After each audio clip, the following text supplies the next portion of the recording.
PSC2 സക്സസിലേക്ക് എല്ലാവർക്കും സ്വാഗതം. PSC ചോദിച്ചിട്ടുള്ള കുറച്ച് ക്വസ്റ്റ്യൻസ് ആണ് നമ്മളിവിടെ നോക്കാൻ പോകുന്നത്. ആദ്യത്തെ ക്വസ്റ്റ്യൻ, 1000 പഴഞ്ചൊല്ല് എന്ന പേരിൽ ശേഖരണ പുസ്തകം പ്രസിദ്ധീകരിച്ചത് ആര്? 1000 പഴഞ്ചൊല്ല് എന്ന പേരിൽ ശേഖരണ പുസ്തകം പ്രസിദ്ധീകരിച്ചത് ആര്? ഉത്തരം ഹെർമൻ ഗുണ്ടർട്ട്. ഹെർമൻ ഗുണ്ടർട്ട് ജർമ്മൻകാരനാണ്. മലയാളത്തിലെ ആദ്യത്തെ സമഗ്ര നിഘണ്ടു തയ്യാറാക്കിയത് ഹെർമൻ ഗുണ്ടർട്ടാണ്.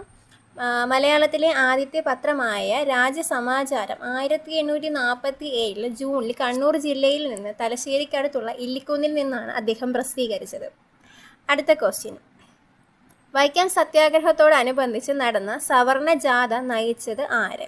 വൈക്കം സത്യാഗ്രഹത്തോടനുബന്ധിച്ച് നടന്ന സവർണ ജാഥ നയിച്ചത് മന്നത്ത് പത്മനാഭനാണ്.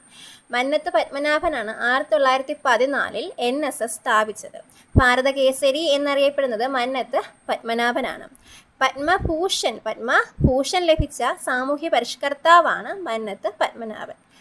മൂന്നാമത്തെ ക്വസ്റ്റ്യൻ, കുണ്ടറ വിളംബരം നടത്തിയ ഭരണാധികാരി ആരാണ്? കുണ്ടറ വിളംബരം നടത്തിയ ഭരണാധികാരി വേലുത്തമ്പി ദളവയാണ്.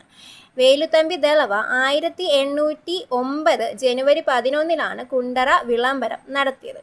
നാലാമത്തെ ക്വസ്റ്റ്യൻ, മുസൂരീസ് എന്നറിയപ്പെടുന്ന തുറമുഖം അത് കൊടുങ്ങല്ലൂരാണ്. കൊടുങ്ങല്ലൂരിൻ്റെ പ്രത്യേകത, കൊടുങ്ങല്ലൂരിൽ പ്രധാനമായും ഏത് വസ്തുവിൻ്റെ വ്യാപാരത്തിന് പ്രശസ്തമാണ്? അത് കുരുമുളക്